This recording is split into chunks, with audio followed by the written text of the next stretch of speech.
Okay, so for Professor Shyam, his present position currently is as assistant professor in Department of Social and Public Health in Ohio University, Ohio, since August 2022.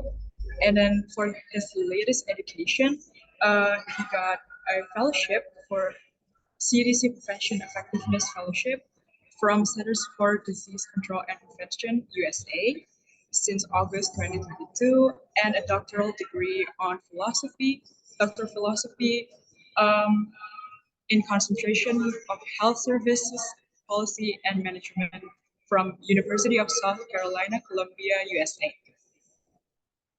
And then for his later medical degrees, he got a Doctor of Medicine in April 2013, and then medical licenses, which is specialist medical licenses and general medical license. And then these are certifications from Professor Sham, honors and awards, academic and professional experience.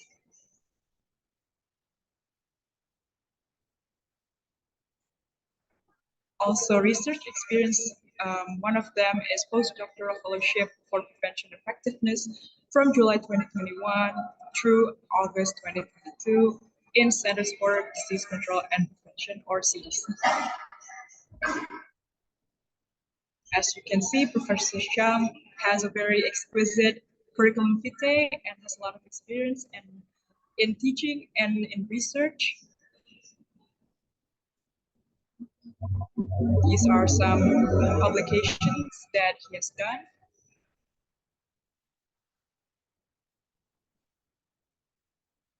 And manuscripts and conference presentations.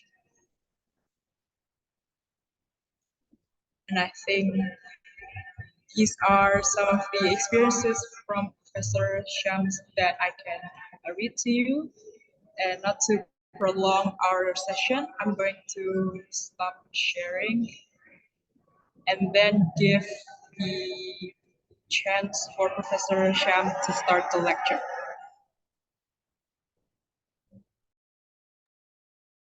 Thank you very much for the introduction. So, can I start sharing my screen?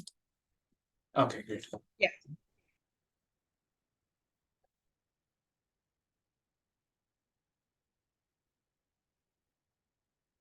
So, can you see the PowerPoint? In my screen, I haven't seen your PowerPoint yet.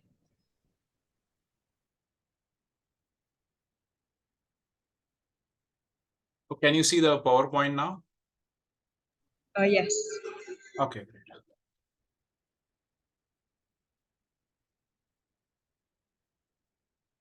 Okay.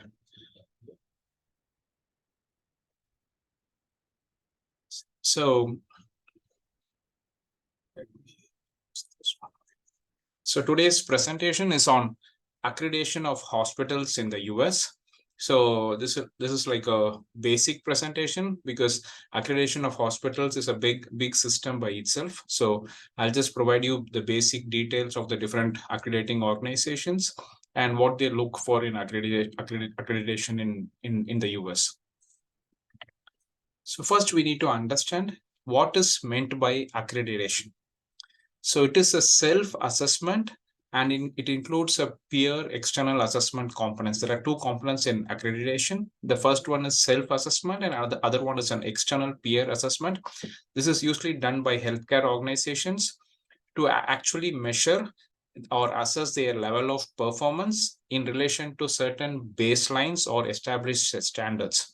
So why do they do this baseline comparison or comparison with baseline standards? Is that to know where the organization stands and to find out ways how to improve their quality and performance. So that is a main purpose of doing this accreditation.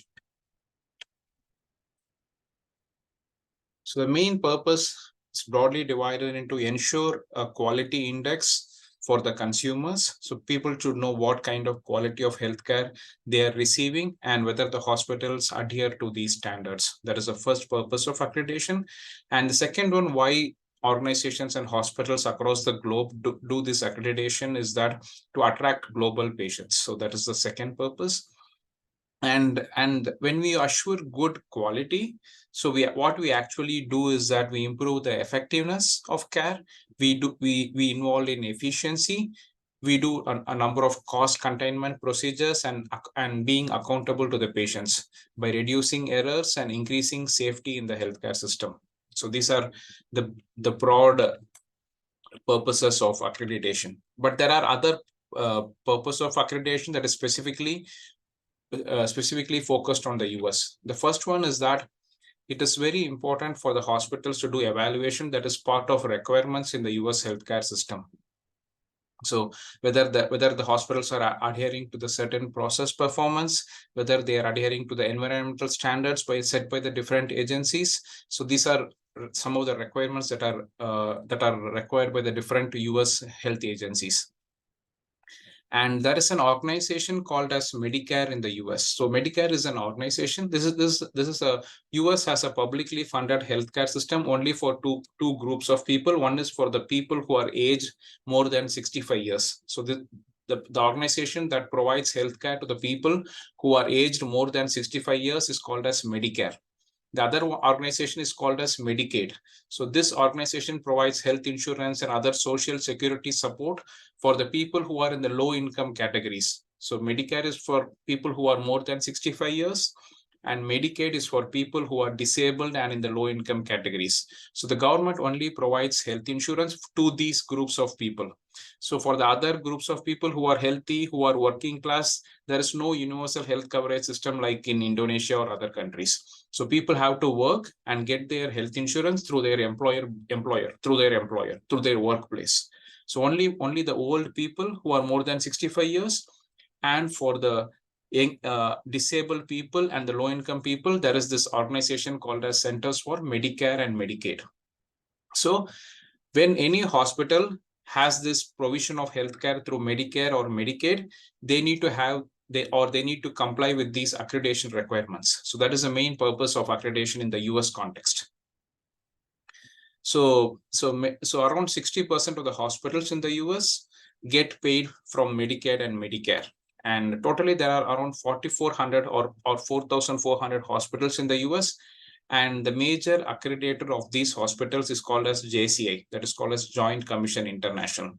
And there are other organizations which are like state level. You could get state level accreditation, but the major accrediting organization in the US is called as JCI or Joint Commission International. But in addition to JCI, there are a number of other organizations. So the major accrediting organization in the US is JCI, that is Joint Commission, and there is other organization called as DNV. So I don't want to expand that. It's called DNV, and we have HFAP, which is a Healthcare Facilities Accreditation Program. Then we have the Center for Improvement in Healthcare Quality, and there are also individual state level accreditation that is done by State Health and Human Services. So these are the different types of accrediting organizations that are present in the US. So first we'll start seeing some of the basic things about Joint Commission, which is the major accrediting organization in the US. So the JCI, or the Joint Commission, was founded in 1951 as an independent and non-profit organization. So its main objective is to see that whether the organizations have adequate process measures, implementing measures, and outcome measures that help in improving performance of the hospitals. So we saw that there is this organization called as Medicaid and Medicare. So this was put into law or put into act in 1965 by the Social Security Amendments of 1965, which simply means that only after 1965 that there came into the existence of this organization called as Medicare and Medicare. Before that, there was no Medicare and Medicare. And according to this Medicare and Medicare, all hospitals should be accredited by at least one accrediting organization before they could be paid, or they could get paid by the Centers for Medicare and Medicare Services. So JCA has been accrediting hospitals for the past 70 years, and there are around 4,000 hospitals, both community level hospitals, academic hospitals, and also specialty hospitals for specific care, such as pediatric hospitals, acute care hospitals, psychiatric hospitals, rehabilitation. All these individual specialty hospitals, they have been accredited by Joint Commission. The main purpose of accreditation by JC is that they say that it improves the patient safety and quality.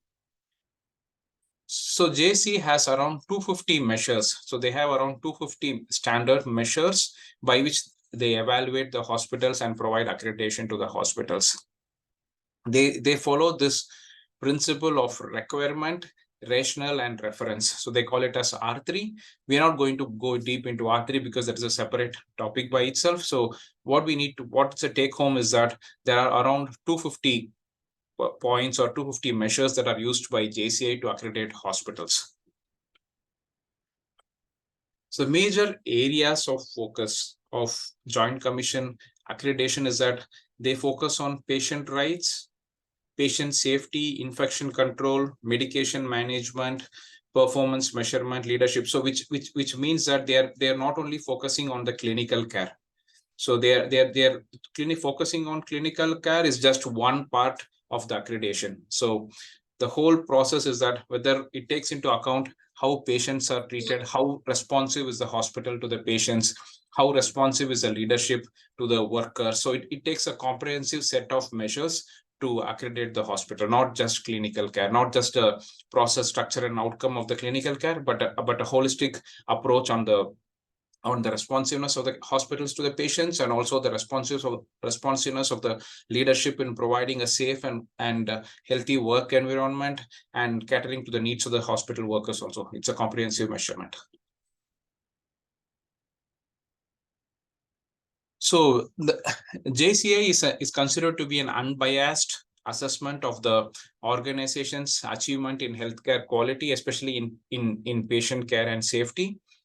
And they provide, having these 250 standard measures, they provide a report card format saying that where does this hospital stay, or where does this hospital perform in all these measures of both clinical care, of outcomes, of administration, of responsiveness, of everything, of a holistic report card of how the hospital ranks in all these measures. And the most important thing is that every hospital in the US needs to get liability insurance for their protection. So a hospital should be accredited by any of these agencies to be able to get the liability insurance. Without accreditation, a hospital is not eligible to get the liability insurance for their protection. If anything happens, the hospital has to pay everything out from their own pocket. So every hospital fights for accreditation because only it's a major requirement for them to get liability insurance. Whereas in some countries, for example, I am from India, whereas in India, there are many hospitals which get accreditation, but it's not a requirement for liability insurance. Whereas in US, it is a major requirement for getting the liability insurance. So how they do the accreditation preparation is that, so when we saw accreditation, it is that we are comparing the performance of the hospital to some baseline or established standards. So first, a baseline assessment is done to compare how the functioning or performance of the hospital is going on compared to established standards, whether our baseline performance is better or lower than the established baseline standards. For that, first, before doing the actual accreditation process, a mock survey is done to see whether the hospital has the readiness to actually in readiness and like performing in all the standard measures of 250 measures, and whether the hospital has something called as continuous quality improvement initiatives that is built into running of the hospital. And the most important thing is that how this JCI accreditation is done is that they use a methodology called as tracer methodology education program. So this is the methodology by which the actual accreditation of the hospitals is done. So this is a separate methodology by itself. This is like a detailed methodology how each of the measures are broken down and how they are evaluated. So this is a separate area how the hospital accreditation is done.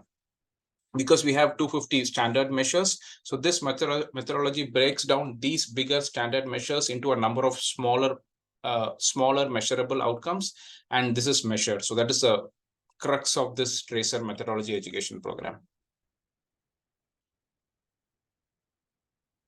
So how the accreditation process is done is that there are regular surveys for accreditation, and most of these surveys are not announced. So they are like random surveys, and the people or team from the accreditation agencies usually come to the hospital or visit the hospital unannounced, because they need to make sure that it is unbiased and hospitals do not follow anything just for the day of the inspection or something. So they come unannounced, and there is a team of surveyors from the JCI, and they do an on-site survey visiting the hospital.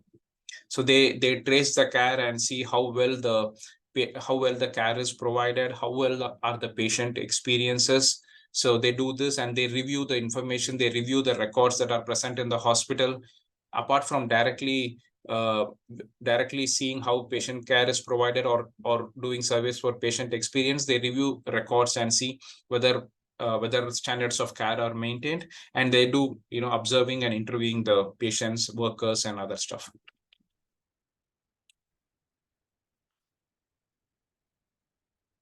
So the on-site survey that happens in the hospitals, that first one is called as an individual level.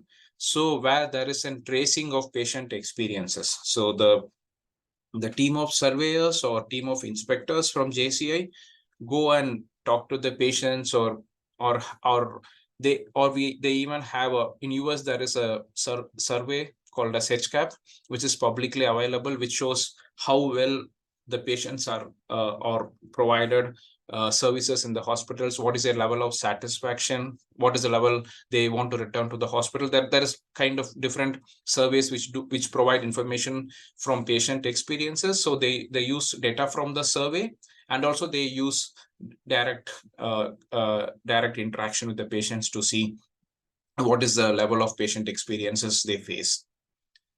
And the next one is a system wide. First one is an individual wide, next one is a system wide. So they want to see how well the hospital is functioning in providing the process of care. They visit the different parts of the hospital to see how well they have functioning systems to provide high quality of care. So they have whether they follow the standard operating protocols for the different diseases, whether they have continuous quality improvement built into the system. So they have this kind of different mechanisms where they see that whether the hospital is following system-wide best practices focused on process of care. So this is the second part they do. And the third one is for specific programs, whether hospital may have a specific cardiac program, preventive cardiology program, or a stroke program, whatever. They see that how well this specific program is functioning in addressing that specific kind of risk factor or illness. So they have broadly divided into individual level, system level, and program specific evaluation. So once they do this, what they do is that, so the surveyors evaluate the organization and compare it with the established benchmark and standards. So what they do is they provide feedback to the hospital in the areas where they say that, okay, this hospital is functioning very well in this area, and in this area there is, the hospital is not actually functioning well, they need to improve it. And they find areas where the hospital is non-compliant with the established standards. So they provide a kind of feedback to the hospital saying that this is your strength, this is your weakness, this is the area you need to improve. And the organization is given certain time limit where which they have the opportunity to address the lacunae if they find some lacunae, and improve the areas where they are not compliant with the basic requirements of JCA accreditation. And they are given some time to rectify that and ask them to for a next visit, or if the lacuna is more, they need to schedule a next visit. If it's like very less, they have once they rectify that, they may get their certification or accreditation from JCI.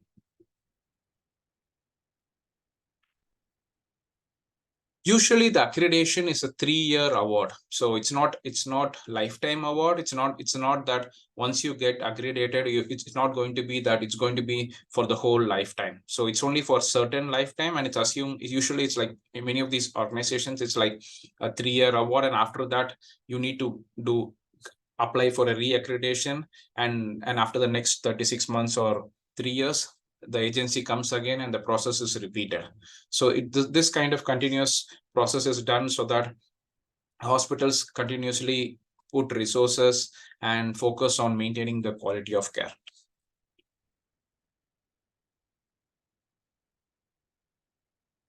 So there are different kind of accreditation categories. There is preliminary accreditation with follow-up survey, contingent accreditation, and there may be preliminary denial of accreditation or complete denial of accreditation. So if an organization, if a JCI comes to a hospital and tries to evaluate the hospital, they may provide accreditation immediately, or they may say find some areas, okay, you need to improve that, and only after that they do a follow-up and provide accreditation. And they may provide contingent accreditation saying that you need to improve all these, and we provide a contingent accreditation for now, and you need to improve that and provide us a report. Or they may say that we will deny you for some time, and you reapply within 6 months, or within not within 3 years, but within next 6 months.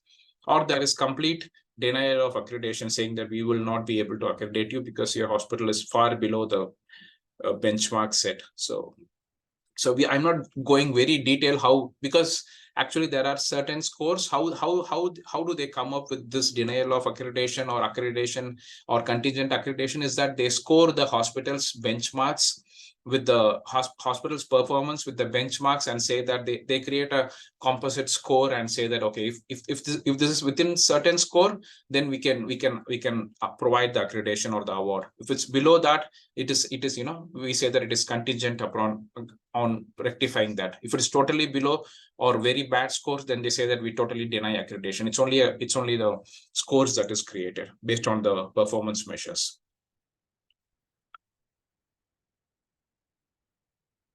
So once, for example, once this evaluation is done, a corrected action plan is given to which identifies all the non-compliances of the hospital, and the hospital needs to resolve all these problems and provide a corrective action plan so that the organization could provide accreditation to them.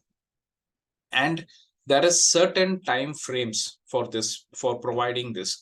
So there are different criticality levels. For example, there are 4 criticality levels. JCI has found 4 criticality levels. So based on the levels, they say that they provide different time frames.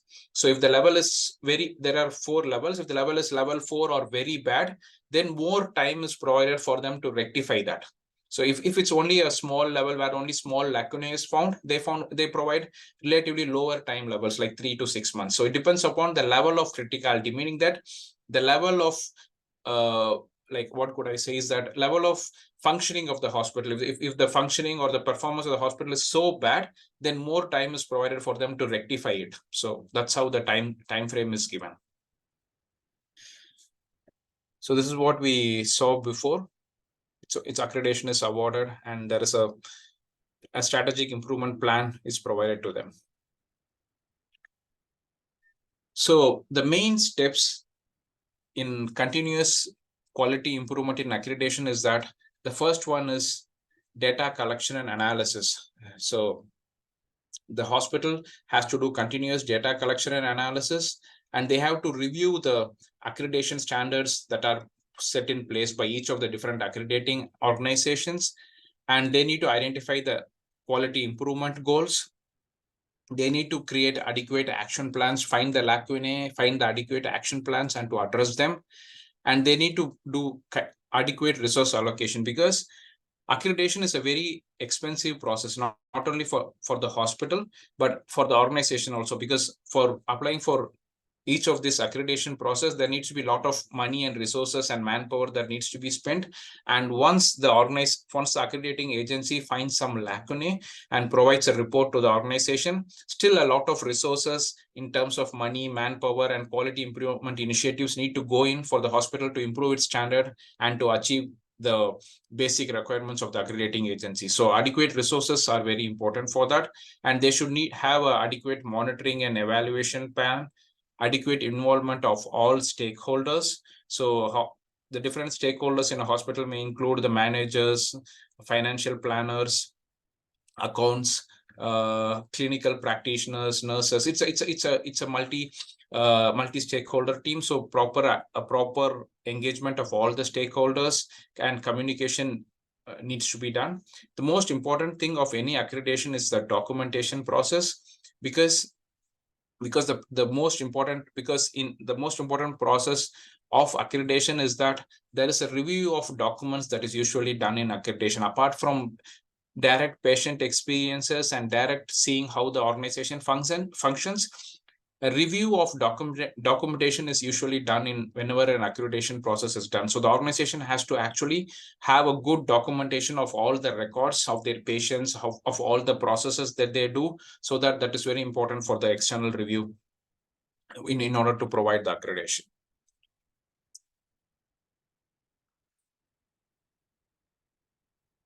So after getting the accreditation, which is usually for 3 years, the organization has to provide continuous quality indicators. They need to monitor whether, like, for example, an accreditation comes to an organization and they see that, okay, the organization is functioning well, and we provide, okay, the organization has good patient experiences. And for example, let us take an example of, like, for example, in a hospital, whether the hospital has enough mechanisms to prevent patient falls in the hospitals. For example, a patient gets admitted as an inpatient in the hospital, and the hospital has enough mechanisms or procedures to ensure that the patient does not fall in the bathroom, or the patient does not fall so in the hospital. So not only it is enough to have enough records, and when the accreditation, when the team comes to the accreditation and say that the hospital is functioning well, but it is more important to do regular monitoring and compliance, and provide the reports to the accrediting organization, saying that, okay, through these three-year period, we are still implementing them and we are following this. So it's not a one-time process. We need to continuously do those process also. So, and the next periodic survey is usually between 18 to 36 months. And what we saw before is it's like a 3-year award. So finally, after doing this accreditation process, so the accrediting organization provides a comprehensive report that is available to the hospital. It consists of all the measures and how does the hospital function, and what is the benchmark, what is a regular monitoring they need to do to maintain that, and all these kind of stuff. A comprehensive report is provided, and this is used by the hospital to improve their performance. And what we saw before is that it is not a one-time achievement, and regular maintenance and compliance and reaccreditation is necessary for the hospital. So the next question is that what kind of hospitals can get accredited? So is there any minimum requirement? For example, if there is a small community clinic, there are small community clinics to very big hospitals in the US. And we saw that the Medicare and Medicaid has a requirement of this accreditation to get paid. So there are many community clinics which get paid through Medicare or Medicaid. So they need accreditation. So what is actually the size of the hospitals that for which accreditation can be provided? So the general requirements of the size of the hospital is that they should have a patient volume of at least 10 inpatients served. So that is within the time of the survey. So it should not be a very small clinic or hospital. It should have at least 10 inpatients that is available at the time of the survey. And the hospital must have at least 2 active inpatients during the time of the survey.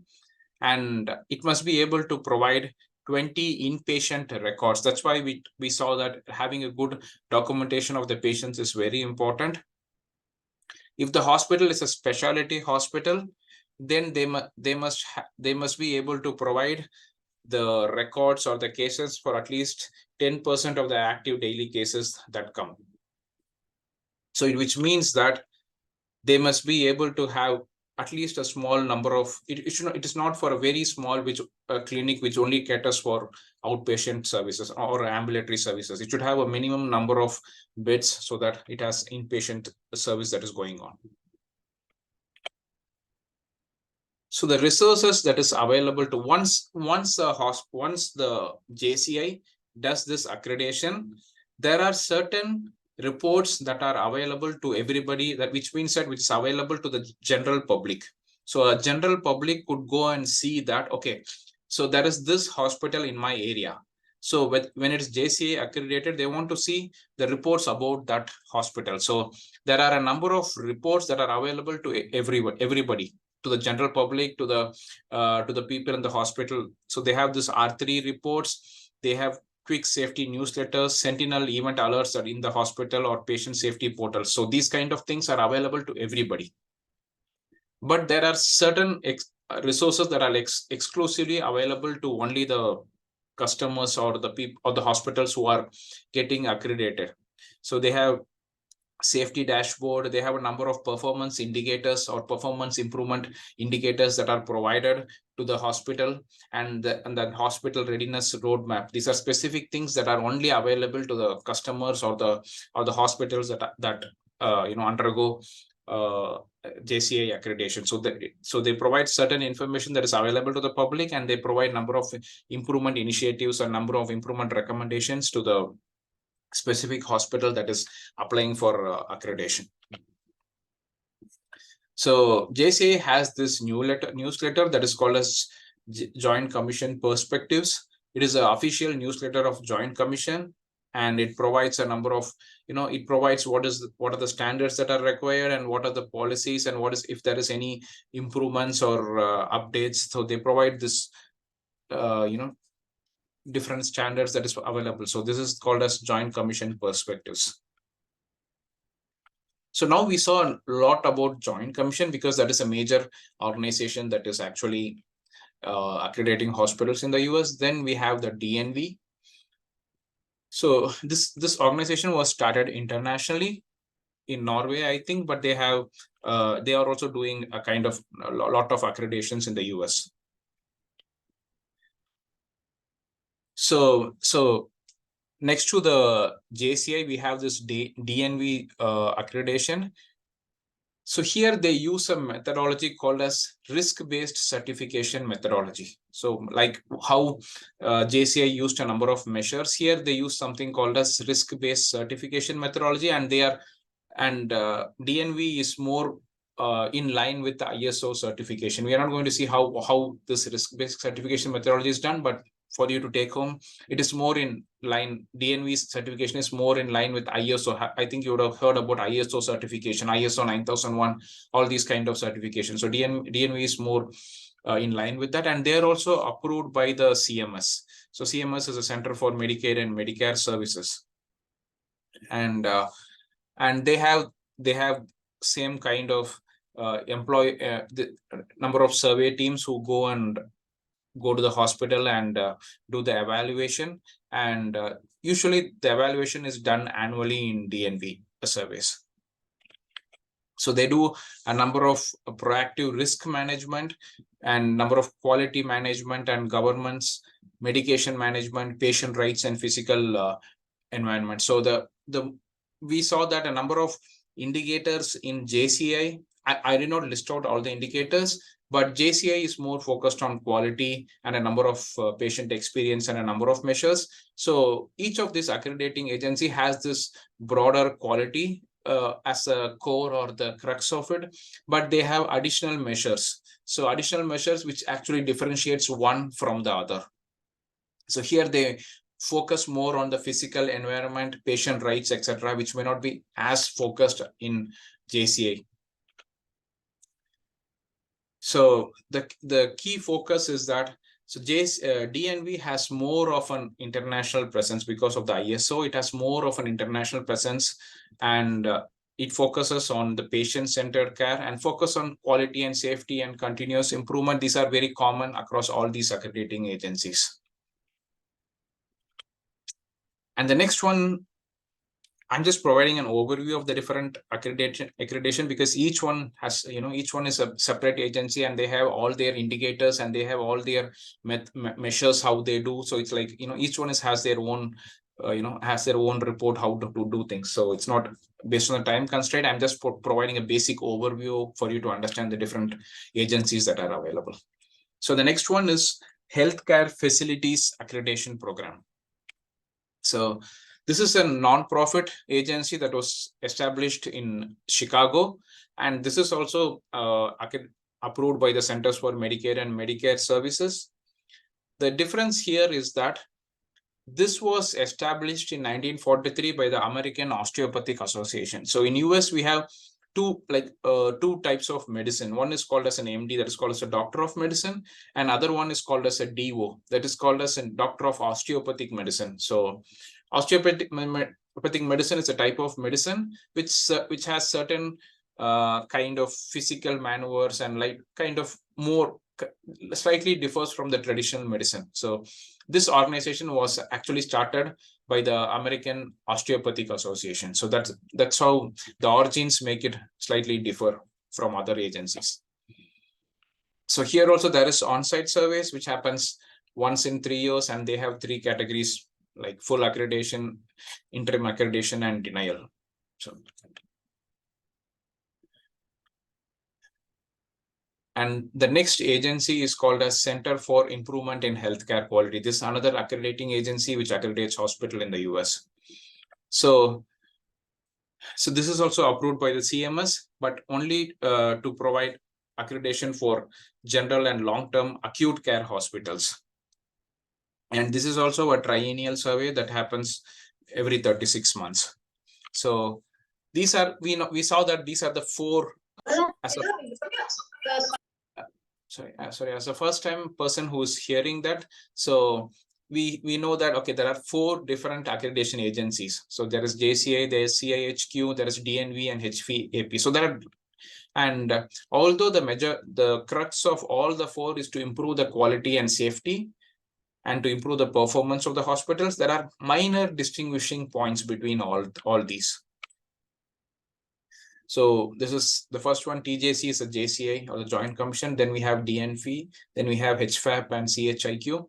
So the Joint Commission is the most recognized and established healthcare accrediting bodies in the US. So that is the most famous. So many of the hospitals in the US are accredited by JCI.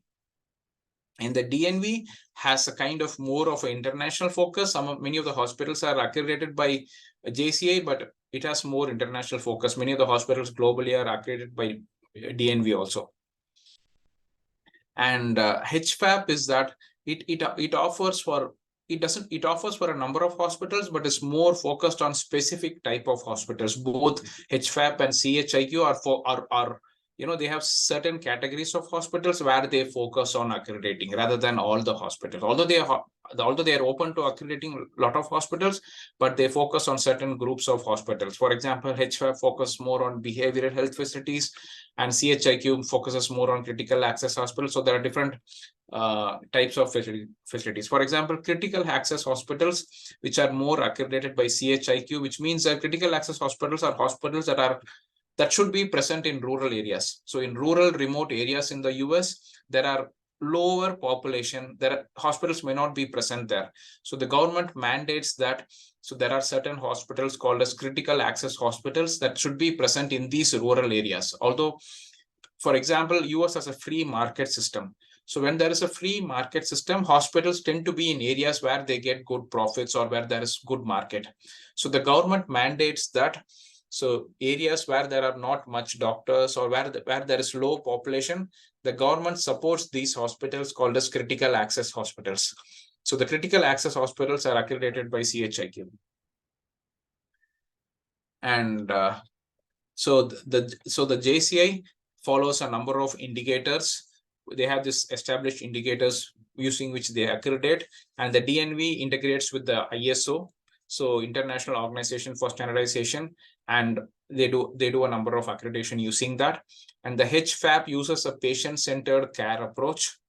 They use, some of them use a rigid standardized protocol to evaluate the measures, and some use a patient-centered approach to evaluate that.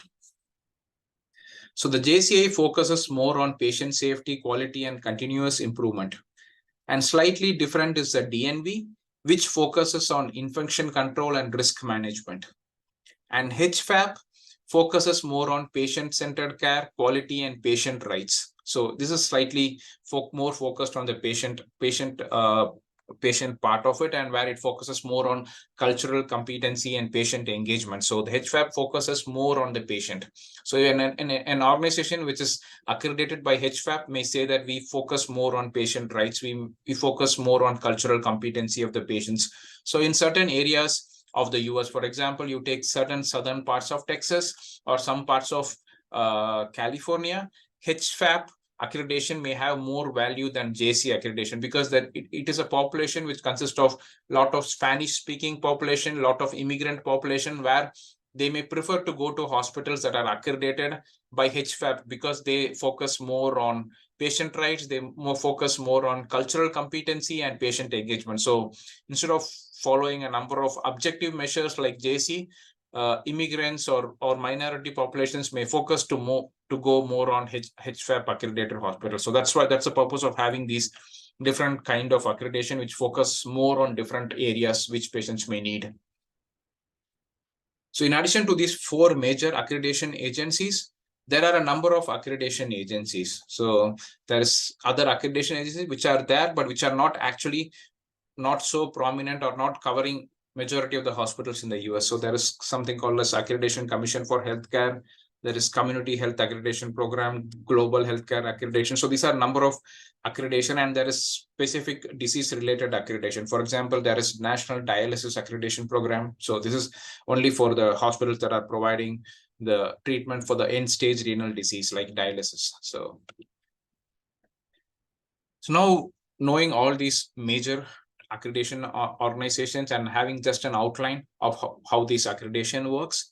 So the main benefits of accreditation is that it is to improve the public trust, because patients should know that, okay, we go to this hospital, they maintain certain standards of safety and quality. So improving the public or patients' trust is the first important benefit of accreditation. And the next one is that it is important to create a culture of immediately reporting adverse events and safety concerns. So only when these hospitals have this pressure from accreditation agencies, they'll become more open to report these adverse events and safety concerns at a faster pace, or at a quicker pace whenever an event arises. And it helps in promoting other kind of things, such as promoting a safe and work environment for the people who are working there. For example, and it also focuses on a number of specific support, such as whether the hospital has good clinical nursing care. So they may give magnet accreditation for that. There are a number of accreditations which add to the regular accreditation, and whether the concerns of the patients and families are addressed, whether there is rights of the patients are being given. So these are some of the benefits of accreditation. And it also helps in streamlining workflow. So once a hospital has a good accreditation, it means that, okay, the hospital is able to streamline the workflow and also to efficiently manage the resources and provide effective and efficient care to the population. So these are some of the broader benefits of accreditation. So this is what we saw, like it improves in quality assurance, it improves the credibility and trust of the hospital, it helps in improving compliance with the established standards, improves performance of the hospital, and it has a competitive advantage because JCI releases these performance or these reports to the public. So when the public views the report, they have, in my area there are 3 hospitals. Which of the hospital is actually performing well in these measures? So it has a competitive advantage of one hospital over the other. And Medicare and Medicaid funding is only possible with these accreditation. So there's eligibility of funding, and hospitals can get insurance, liability insurance, only because with these help of these accreditations. and there is continuous quality improvement and compliance with regulatory agencies. So one of the common challenges in accreditation is that it is a resource intensive process. So it is resource intensive for the hospital. They need to pay for this accreditation. They need to do a lot of modifications. They need to maintain, comply with the standards, and it's usually a lengthy process. You apply for accreditation, you wait for it, you get the report and you rectify it, and you go for reaccreditation. It's a continuous and lengthy process, and it's a complex process, and the organization is subject to rigorous evaluation. So every hospital in the US has a lot of financial implications and concerns. So, but still they put a lot of money to, to get this accreditation. So I'm not going to go forward. So I think this is just a repetition of what we saw before. And I think it's like we are nearing 50 minutes. So I just want to conclude by saying that apart from these things, there are specific accreditation that are available for specific diseases also. There is cardiac certification, orthopedic certification, there is a certification for sustainable healthcare and healthcare equity. So there are specific certifications that are available rather than the general accreditations that are provided by the hospital, because there are specific specialty care hospitals that are available. Yeah, thank you. Please let me know if you have any questions. Okay, thank you, Professor Shyam. Am I audible? Yeah, you're audible, yeah. Okay, thank you for the confirmation. Thank you, Professor Shyam, for the interesting and very insightful lecture about the U.S. hospitals accreditation system. And thank you, Professor Shyam, for giving it with a very precise and easy way to understand for us who's not from US. And to summarize from what you have explained the purpose of accreditation, four of the major accreditation organizations in the US, benefits of accreditation, and also common challenges that are faced during accreditation. I do hope that we could further discuss our current lecture in the next session, which is the discussion session. For anyone from the class who are interested in asking questions to Professor Shyam, you could raise your hand, or if you're having trouble with the chat, with the microphone, you can use chat box. Okay, I can see 1, 2. Okay, I would give the mic to Farah Fadila.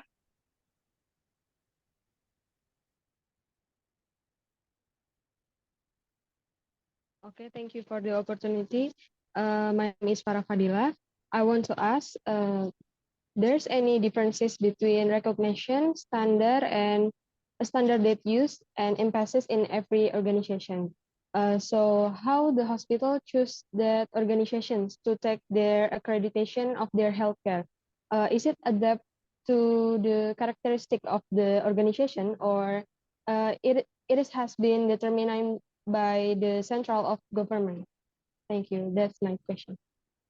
Okay, so just to rephrase that and whether I'm understanding correctly. So you want to know that how do the hospital choose to get accredited, and like is there a requirement by the government? That's what is it? Am I right?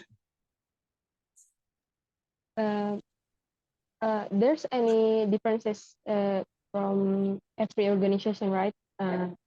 How the hospital is choosing the organization for the accreditation? Is it the hospital adapt to the organization, or is it the hospital the organization of the accreditation to choosing by government? Yeah, okay. I get that. Whether the accrediting organization chooses them, or they or the hospital goes for accreditation. So yeah, that is a good question. The important thing is that the hospitals go for accreditation because in US they have this health insurance system that is called as Medicare and Medicaid.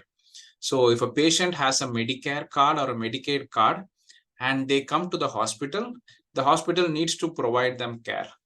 because for the people who are older than 65 years, and for the people who are in the low income category, so they need to provide care. So they come with this card, and the hospital says that hospital needs to provide them card, and they provide them with care. So once they provide them with care, they need to get the money from the government. So they need to get reimbursed for the care they provide to the patient. So for getting reimbursed, they need to have this accreditation. If they don't have accreditation, they can only see the patients, but they will not get the money paid from the government. So if they need to get the money from the government, because they need the money because they have provided the care, right? So they have provided the care. To get the money back from the government, they need to get accredited.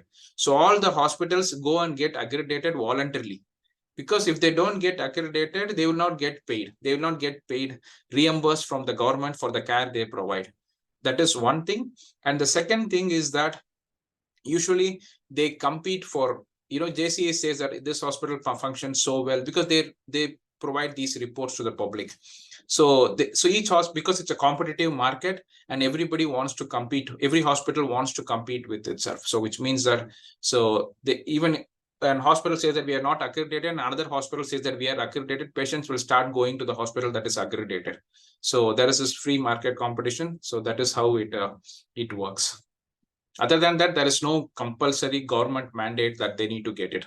It's only mandated through payment. Okay, thank you for the answer. Yeah, thank you. Okay, thank you, Farah, for the question. I'm going to the next question from Aurelia. All right. First of all, am I audible? Yes, you're audible. Okay. Thank you so much for the floor, Emma, and thank you so much for the insightful topic given by Shyam.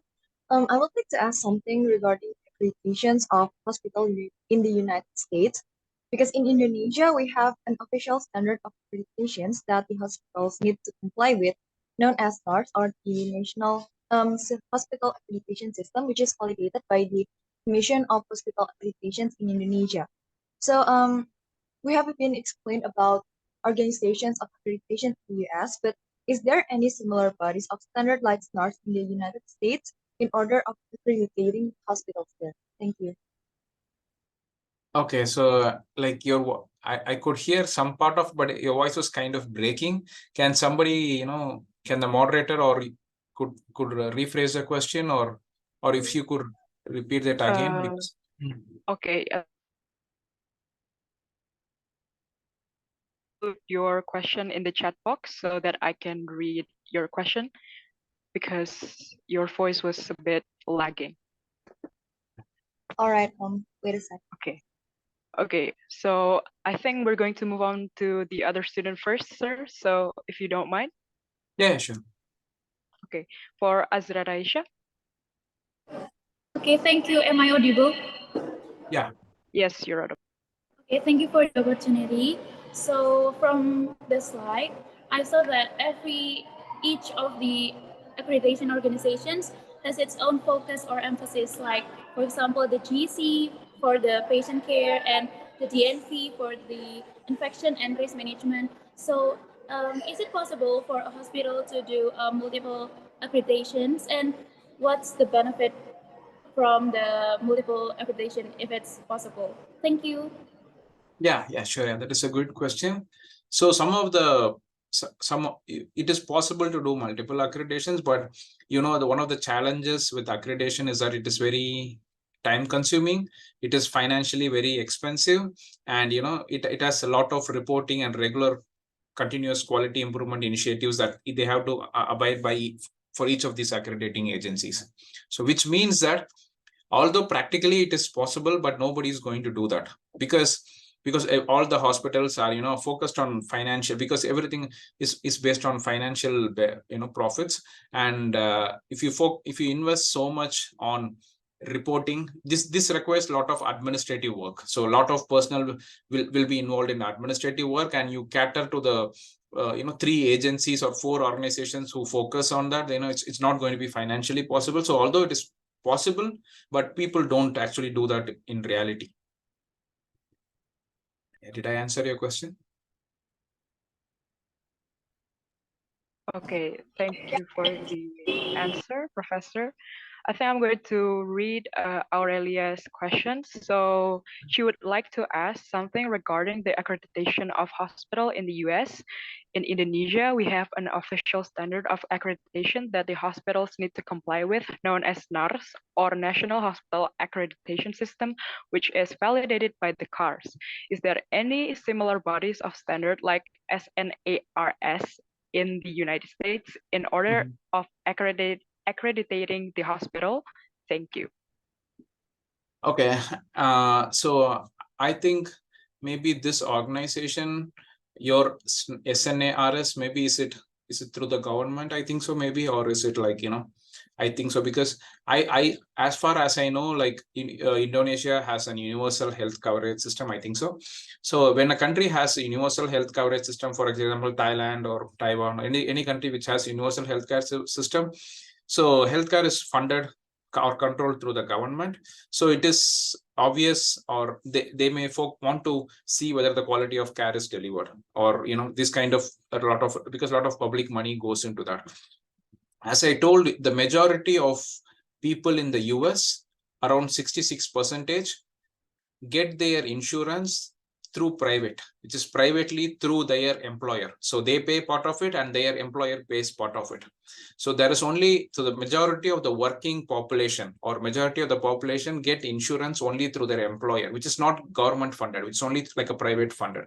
Only people, if you're older than 65 or if you're very poor, then you get some form of coverage by the government. So many of these accreditation is through these non-profit organizations. So JCI, all these accreditation is through non-profit organizations. So it's not through, actually, as far as I know, there is not a government agencies which is actually accrediting. It is only, it is only these non-profits which are actually accrediting these different hospitals. Yeah, and there are a number of accreditations. There are accreditations, for example, there is accreditation for skilled nursing facilities, whether the hospital provides skilled nursing facilities. That's called magnet hospital. So it's a lot of different agencies which accredit different parts of the hospital. So it's like a separate entity by itself. Yeah.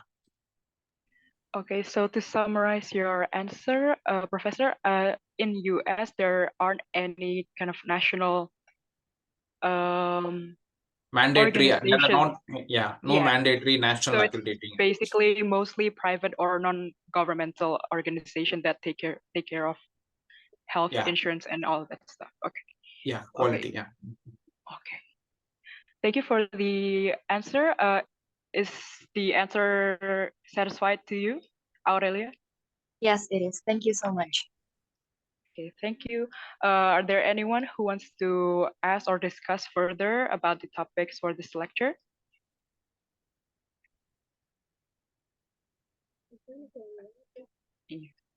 I will do a countdown if there aren't anyone. Okay, I think there's one in the chat box from Afif. I would like to read the question. Excuse me, sir, let me ask. I noticed that one of the important keys in carrying out the accreditation process in health services, especially hospitals, is the existence of complete documentation. What if there are hospitals or other health services that have incomplete documentation in some of the implementation processes? Do they have to repeat it in the next period or what? Yeah, so as we saw before, having a review of documents is one of the process. Like when the accreditators come, they see how the care goes on, how the process, and one of the important processes review of documentation. So hospitals usually need to have good documentation to show that. Usually in US, most of the hospitals have kind of documentation. Whether the documentation actually meets the requirements set by or meets the benchmarks set by the accreditation may or may not happen, but usually they need to have some kind of documentation. So the thing is that if they do not have the documentation or if they do not meet the requirements of the accreditation, then they need to have, they need to reapply for that to get evaluated again. They need to pay all the fees and they need to, do the process again. And most of the hospitals, we try to have some form of documentation before, because it requires a lot of money to apply for these accreditation processes. Yeah. Okay, thank you for the answer, Professor. There is another one from here, Wira Satyanugraha. Okay, thank you for the opportunity. Is my voice clear? Yes. Yeah. Okay. I would like to ask about continuing about the documents. Is there any case that the hospitals have made a distortion to the documents and to fulfill the documents that are required? And if so, how does the agency what do you call it? Um, is there any sanctions that if the hospital have any distortion to the documents? I'm just asking about it. So you're asking that if there is any, like if they create fake documents or Yeah, fake distort documents. things, or, Yeah, so if there is, like, there is any penalties or that. penalty. Yeah. Yeah, obviously there will be, because these are non-profit agencies. So what the first thing they can do is that they can cancel this, accreditation, and stop their reapplication for certain number of years. That is the first thing they usually do. But I'm not sure about any direct financial penalties that is applicable to them. Usually they are prevented from applying for this. But there are definitely certainly cases of distortion or fake documents. Even in, usually the hospitals get paid by the government, especially in Medicare, for people who are older than 65 years. There are instances where the hospital fake their number of cases or something like that, and they get overpaid by Medicare or getting overpaid by the government. So there are cases whether there are established cases for that. So there are cases for this, for faking the documents for accreditation also, but there are not severe financial penalties for that, because the hospitals pay a lot of money to get accredited. So once it is deducted and their accreditation is cancelled and they cannot apply for that, and there's open, like, the JCA has this newsletter where it puts all the information out for everybody. When the hospital is named and shamed, it means that the hospital is going to lose a lot of revenue. So that's how it works. Wira, are you satisfied with the answer? Yes, thank you for the answer. Okay. If anyone from the class wants to ask questions, you can raise your hand, or if you're unable to raise your hand or unmute the mic, you can use the chat box feature. I will give you another chance. Professor, I think I would like to ask you something too, because it's quite interesting learning about the US accreditation system. And I think a lot of the health system in the US is very profit based. Am I correct? And I thought, like, Yeah. you explained it yourself that there are like 4 non-government, non-profit organizations, and it's not from the government itself that provides accreditation. So it's like very profit, very profit based. And are there any complications or, like, problems with it, because it's very profit based? And from what you have explained, the insurance itself is not covering the healthy and the general public in the US. Yeah, sure. Yeah, that's a good question. So the first thing is that majority of the hospitals in the US are called non-profit hospitals. So they're not for-profit hospitals. So the majority of the hospitals are non-profit, not for-profit. So which means that, like, the name non-profit means that they're not going to make a profit, but that is not true. So although the majority are termed as non-profit hospitals, they can make a profit. But once they make that profit, they reinvest that in developing that hospital. So that's why they call it as a non-profit hospital. So which means that although they are if they are not, so I say that 70% of the hospitals in the US are non-profit hospitals. So although the number means, okay, 70% of the hospitals are non-profit. It doesn't mean that when you go to the hospital, they are going to provide care free of charge, or they're not going to provide subsidized care or anything. They're going to take the same amount of money, they're going to provide the same amount of care, but they are called non-profit because the profits they make will be reinvested into the same hospital. They will construct one more hospital, they will buy more machines. That's why it is called as non-profit. Which means that although they are termed as non-profit, still they are focused on profits, which is true. So each of the hospitals actually compete for these kind of accrediting agencies and all these kind of stuff because they want to increase their profits.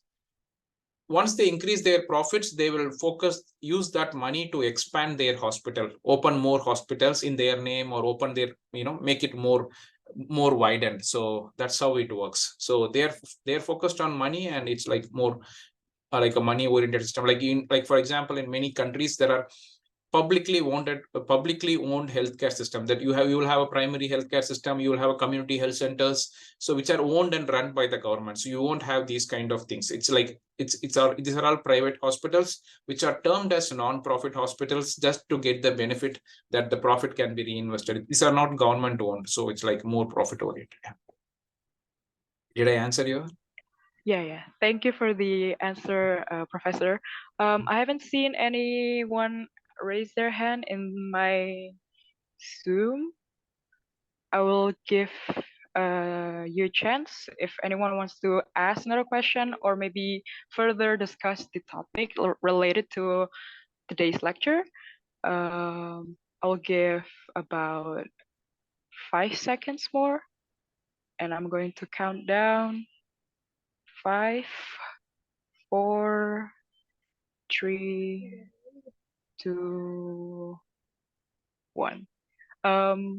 Maybe Bu Inga, are there any more insights that you want to give to the class or addition to the class? Okay.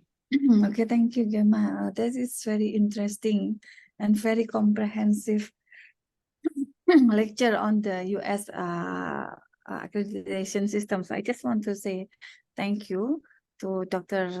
Shyam for giving us time to share about the US accreditation system. So I'm just want to confirm with one question. So what I heard is the cost of the healthcare is very expensive in the US, and we can see that it's like maybe many people or many citizens are not covered by the health insurance. So how this is affecting actually on the access of the quality of the healthcare? Maybe you can share some experience on that one.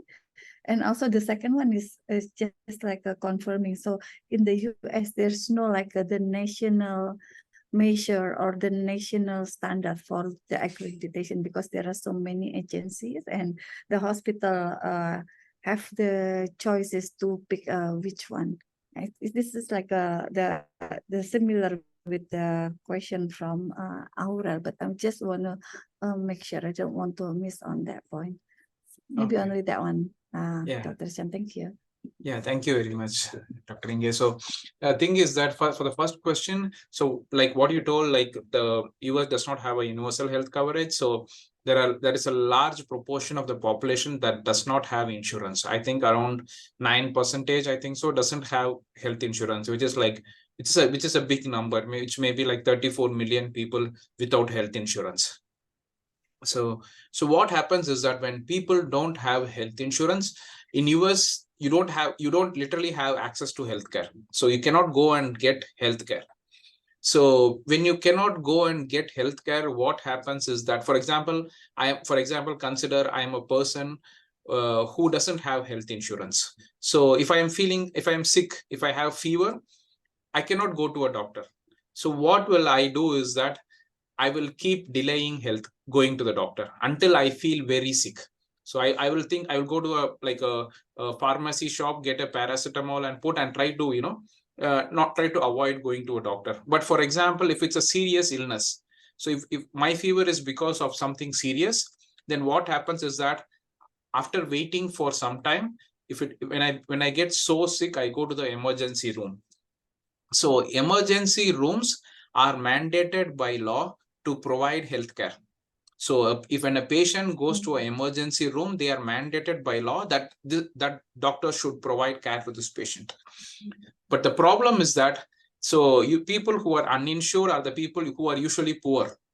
So or who are in the borderline of poor. So when they go to an emergency room, emergency rooms are supposed to be at least 7 to 8 times, at least 10 times more expensive than normal outpatient care. So when a patient gets, when the illness gets progressed and the patient goes to an emergency room, he's going to get 10 times the bill that he is, he's going to get. But the problem is that even if he gets a 10 times higher bill, he will not be able to pay. He's already poor. So how will he'll be able to pay a 10 times higher bill is a question. So what happens is that many of the bills in the emergency room are unpaid. So this is called as uncompensated care. So many of the care in the emergency rooms for uninsured people are become uncompensated care. So what this uncompensated care becomes is that, so this uncompensated care is a lot of money, which gets translated to increased health insurance premiums for the people who have insurance. So this uncompensated care is transferred to the people who have insurance and their premium rises. So that is the problem with this uninsured population. Some of the poor people in the uninsured who are considered to be, they have a certain limit called as 138% of the federal poverty line. So people below that have an insurance called as Medicaid. So Medicaid provides some kind of health insurance coverage, but still there are 9% of the population who do not have insurance. So they go to the emergency room and they cannot pay for that, and that bill gets transferred to the people who have insurance as higher premiums. So that's how it gets translated. And the second part of the question was on, sorry, was an accreditation, right? The national standard for the accreditation measures. Yeah. Yeah. So the thing is that, so most common type of accreditation in US is JCI accreditation. So for one reason or the other, people try to choose JCI accreditation. So it is, certain measures are better or financially it is better. So it is the most popular one. So people try to use the JCI accreditation more in the US compared to the other accreditation. Okay, thank you so much. That's very insightful. Okay, thank you. Yeah, sure. So Gemma, back to you, Gemma. Okay. Anyone from the class doesn't want to answer a question? I think there isn't anyone here in my Zoom and in my chat box. Wait, let me check the chat box. Okay, no one. Okay. I think that's enough for today for the discussion session. I would like to say thank you for Professor Shyam for the lecture today and for your time. And I believe it's already late in US, very late. And I'm sorry if we have to bother you with our lecture today. And I'm sorry for any mistakes that I said today. Thank you for today's lecture. Good morning and good evening for Professor Shah. Yeah, thank you very much for the opportunity. Sorry. Yeah. Student, please say thank you. Thank you. Thank you, Prof. So, Okay, thank you so much for your time. I want to thank Dr. Inge for the opportunity. For calling me as a presentation. And I'm sorry that I had to keep my camera turned off because I'm in the way. After half of my presentation, I started because I have an early flight to catch. So tomorrow I am traveling. So early morning at 4. So that's why I had to catch. So, and it is a pleasure meeting all of you, and you had very good questions. So, and I thank Dr. Inge for the opportunity. Yeah. Okay, thank you so much. Thank you. Take care. Bye. Have a good night. Yeah, thank good night. you. Yeah, bye. Yeah.